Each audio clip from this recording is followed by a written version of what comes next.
हाय medicos. तो जो हम आज टॉपिक पढ़ने वाले हैं वो मैकेनिकल इंजरीज है। बहुत इंपॉर्टेंट टॉपिक है एफएमटी का और इससे बहुत सारे क्वेश्चंस आते हैं। तो मैकेनिकल इंजरीज हमारे फर्दर डिवाइडेड है हमारे 4 मेन पार्ट्स में, जैसे एब्रेशन, ब्रूजिंग, लेसरेशन या इंसेजन। ठीक है, तो सबसे पहले हम स्टार्ट करेंगे किससे? एब्रेशन से। तो एब्रेशन क्या होता है? It is the removal of superficial epidermis by friction of rough surface. इसका मतलब क्या है कि जो सुपरफिशियल जो ये लेयर है एपिडर्मिस की, इसे हम रिमूव कर दें, ठीक है, किसी भी रफ सरफेस के कांटेक्ट में आने के बाद, तो हम इसे बोलेंगे एब्रेशन। अब क्या होता है, ये हमारे पास फर्दर और टाइप्स का होता है। जैसे हमारे पास होगा एक लीनियर एब्रेशन, ग्रैज एब्रेशन और इम्प्रिंट एब्रेशन। लीनियर एब्रेशन का मतलब होता है कोई भी पॉइंटेड या शार्प ऑब्जेक्ट, जैसे कि हमारे पास पिन हो गई, कोई सेफ्टी पिन या नेल हो गया, उससे क्या हुआ, किसी स्किन सरफेस पे फ्रिक्शन लगा दिया, उससे क्या होगा, ये ऐसी तरह के पिट्स बन जाएंगे। ठीक है, तो इसको हम बोलेंगे लीनियर एब्रेशन। जब भी ये पिट्स बनते हैं तो जहाँ पे ये एपिथेलियल टिश्यू जो होता है हीप अप हो जाता है, इकट्ठा हो जाता है, यही पॉइंट ऑफ डायरेक्शन होता है किसका? एब्रेशन का, कि इधर से इस तरफ को एब्रेशन पड़ा है, इधर से इधर फोर्स पड़ा होगा। ठीक है, अब हमारे पास आता है ग्रेज एब्रेशन। ग्रेज एब्रेशन का मतलब होता है कोई भी हैवी ब्लंट ऑब्जेक्ट है, शार्प नहीं ऑब्जेक्ट, ब्लंट है, उसने कोई हॉरिजॉन्टल फ्रिक्शन डाला है, जैसे कि रोड ट्रैफिक एक्सीडेंट्स में होता है। ये एक कार के व्हील्स हैं जो किसी पर्सन की बॉडी की स्किन पे जाके फ्रिक्शन देके इस साइड से निकल गए। ठीक है, तो उस टाइम पे क्या हमारे पास आएगा? Graze abrasion. इसके अलावा हमारे पास होता है इम्प्रिंट एब्रेशन। इम्प्रिंट का मतलब होता है कि कोई भी जो, जैसे सपोज ये स्किन है, स्किन पे कोई परपेंडिकुलर फोर्स लगा, तो हम इसको बोलेंगे इम्प्रिंट एब्रेशन। जैसे टीथ है, टीथ जो थे उसके मार्क्स लगे perpendicular to the skin of the body. अब ये किस किस कंडीशन में हमें दिखता है? ये हमें दिखता है फेस और बॉडी ऑफ द असाइलेंट में। अगर कोई हार्ट अटैक का पेशेंट है तो वो आगे की तरफ गिरेगा और उसके फोरहेड पे हमें एब्रेशन दिखेगा। अगर कोई भी कॉन्शियस पेशेंट है, कॉन्शियस मैन है सब, और वो गिर गया, सीढ़ियों से गिर गया, स्टेयर से गिर गया, तो वो क्या करेगा? वो अपने बचाव में अपने पाम जो है, अपने हाथ है, वो आगे को कर देगा, तो उसके हाथों में एब्रेशन दिखेगा, पाम्स में। और कोई भी अल्कोहलिक होगा, नशे में होगा, तो पीछे की तरफ गिर जाएगा, उसके ऑक्सीपुट में एब्रेशंस दिखेंगे। अब हम इसको किसके साथ कंफ्यूज कर सकते हैं? डिफरेंशियल डायग्नोसिस क्या है इसका? एक तो इंसेक्ट बाइट के केसेस में हम सोच सकते हैं कि एब्रेशन की तरह दिख रहा है, पर एक्चुअल में इंसेक्ट बाइट होता है। डाइपर रैश होता है, रेडिश कलर का होता है, एब्रेशन की तरह दिखता है। डीक्यूबाइटिस होता है, जिसको हम बेड सोर्स या प्रेशर सोर्स बोलते हैं। कोई भी पेशेंट है, काफ़ी टाइम से बेड रिडन है, बेड पे लेटा हुआ है, उसके अंदर भी ऐसे क्या हो जाते हैं, प्रेशर सोर्स बन जाते हैं, जिसको हम एब्रेशन भी कई बार कंफ्यूज कर सकते हैं। मेडिको लीगल इंपॉर्टेंस क्या है? इससे हमें वेपन पता चलता है, वेपन कैसा है। ठीक है, नेचर पता चलता है वुंड का, कि वुंड किस तरह का है, टाइम ऑफ डेथ, कब डेथ हुई, किस टाइम डेथ हुई, उस पता चल जाता है। मैनर ऑफ डेथ पता चल जाता है कि या तो थ्रॉटलिंग से हुई है, स्मॉदरिंग से हुई है। थ्रॉटलिंग मतलब गला घोट के हुई है, स्मॉदरिंग मतलब कि जो उसके ऑरिफिसेस हैं, मतलब कि नाक मुंह, उसको दबा दिया गया, उससे डेथ हो गई। या स्ट्रैंगुलेशन है, उसको सूली पे लटका दिया गया। ठीक है, किसी कपड़े से या किसी रोप से, तो उसको भी हम उससे भी पता लगा सकते हैं। एज ऑफ वुंड पता लगा सकते हैं। एज ऑफ वुंड मतलब कितना पुराना है। अगर फ्रेश वुंड होगा तो रेड कलर का होगा, कुछ आवर्स का होगा, 24 आवर तक का हो सकता है, तो रेडिश ब्राउन कलर का होगा, विद उसमें क्लॉट बनने लग जाएगा, जो फर्दर विद टाइम स्कैब बन जाता है। 3 to 5 डेज में रेडिश ब्राउन कलर का हो जाता है, टेंडर होता है और स्कैब होता है इसमें। 5 to 7 डेज में क्या होता है? एपिथेलियल रीजनरेशन, वहाँ पे न्यू एपिथेलियल लेयर बनने लग जाती है। और 7 to 12 डेज में जो क्या बोलते हैं, ऊपर जो इसकी स्किन होती है वो बहुत थिन होती है और पिगमेंटेड होती है। ठीक है, तो उसको एपिडर्मल ग्रैनुलेशन बोलते हैं। उसके बाद आफ्टर 12 डेज कोलेजन फॉर्मेशन होने लग जाता है। ब्रूजिंग सेकंड हमारे पास है, ब्रूजिंग, जिसको कॉन्ट्यूशन भी बोल सकते हैं। कॉन्ट्यूशन होता क्या है? It is the extravasation of blood in the dermis and subcutaneous tissues due to the rupture of the blood vessels. इसमें क्या होता है कि ब्लड जो है वो इकट्ठा हो जाएगा डर्मिस में या सबक्यूटेनियस टिश्यूज़ में। उसका रीज़न क्या होता है कि रप्चर हो जाता है, ब्लड वेसल्स जो स्किन के नीचे ब्लड वेसल्स प्रेजेंट होती हैं वो उनका रप्चर हो जाता है, वो फट जाती हैं। इस वजह से आसपास क्या होगा, ब्लड इकट्ठा हो जाएगा और हमें स्किन ऊपर वाली लेयर पे स्किन पे हमें दिखेगा कि अंदर कुछ कलेक्शन हो रखा ब्लड का।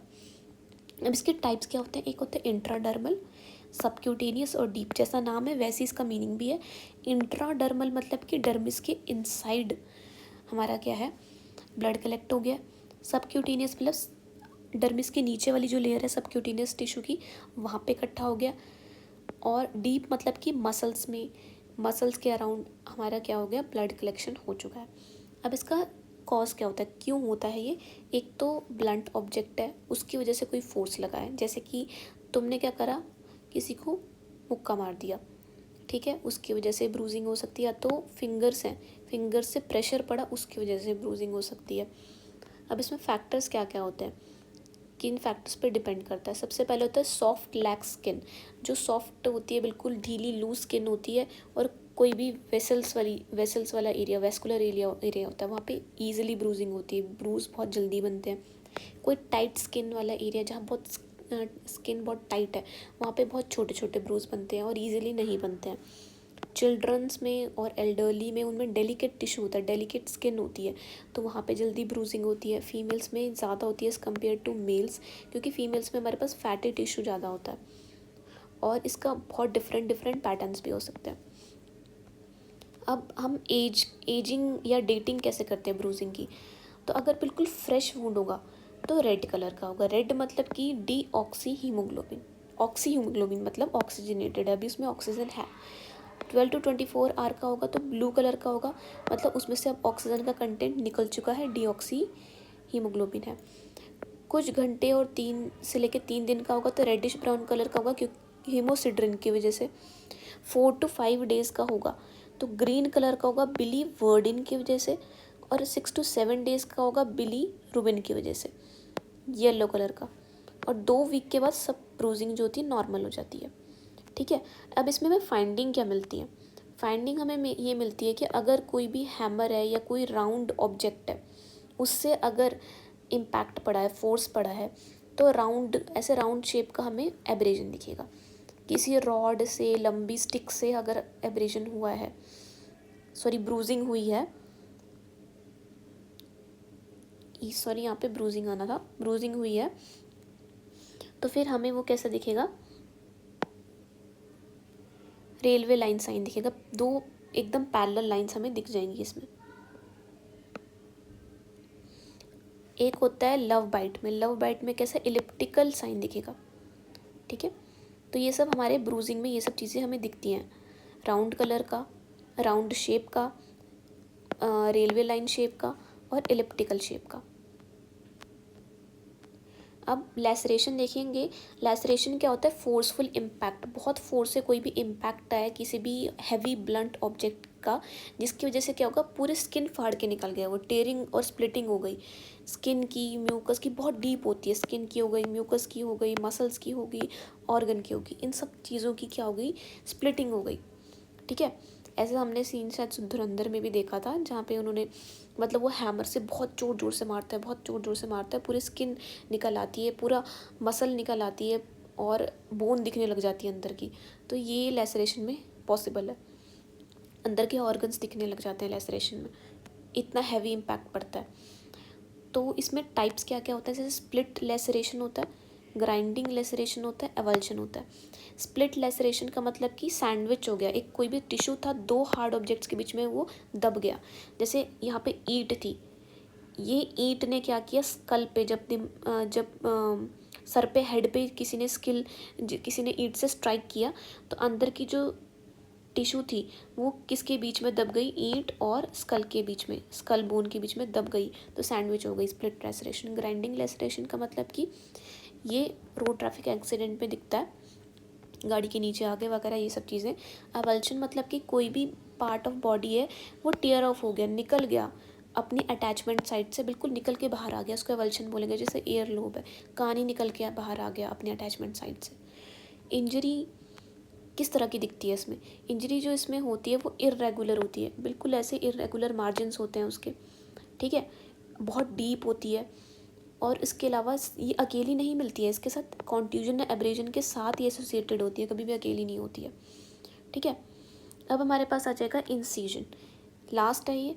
इंसीजन क्या होता है, क्लीन कट वुंड होता है, बिल्कुल साफ वुंड होता है और किसी भी शार्प ऑब्जेक्ट से किया होता है। क्या क्या होगा इसमें, हमें फीचर्स क्या दिखेंगे, एक तो इवन मार्जिन्स होंगी, बिल्कुल एक जैसी मार्जिन्स होंगी, बिल्कुल इवन मार्जिन्स होंगी, अनइवन नहीं होंगी, रेगुलर होंगी। और इसमें कभी भी एसोसिएटेड नहीं होती है एब्रेजन या कॉन्ट्यूजन के साथ, ठीक है, ज़रूरी नहीं है कि एब्रेजन कॉन्ट्यूजन इसके साथ हो। उसके बाद स्पिंडल शेप की होती है, ऐसे स्पिंडल शेप की होती है। इसकी जो लेंथ होती है ज़्यादा होती है as compare to width, width कम होती है, लेंथ ज़्यादा होती है। अब ये हमारे पास 3 तरह से हो सकता है, या तो हो सकता है सुसाइडल या होमिसाइडल या एक्सीडेंटल। ये तीनों का मेन मतलब क्या है, सुसाइडल मतलब की है कि अपने आप को इंसान ने मारने की कोशिश करी। उसमें क्या होता है, एक्सपोज्ड पार्ट ऑफ बॉडी में दिखता है हमें, जैसे कि रिस्ट में, नेक में, यहाँ में दिखेगा। इसमें हमें मल्टीपल, बहुत सारे सुपरफिशियल, डीप नहीं होंगे, सुपरफिशियल होंगे, ऊपर ऊपर होंगे, बहुत सारे हेजिटेशन कट्स मिलेंगे, ठीक है, बहुत सारे कट्स मिलेंगे। और वो मिलेंगे कहाँ पे, रिस्ट और नेक में, कभी भी फेस में नहीं मिलेगा, क्योंकि जो सुसाइड अटेम्प्ट होगा वो कभी भी अपने फेस ख़राब नहीं करना चाहेगा, वो अपना रिस्ट और नेक पे करेगा। होमिसाइडल मतलब एक पर्सन ने एक आदमी ने दूसरे आदमी को मार दिया, एक ह्यूमन ने दूसरे ह्यूमन को मार दिया। तो ये क्या होता है, ये हमेशा नॉन ऑब्वियस पार्ट्स, जो पार्ट्स में इंसान मेनली कॉमनली नहीं छिड़ता, उन्हीं पार्ट्स में ये मिलता है हमें। क्या बोलते हैं इसको, इंसीजन।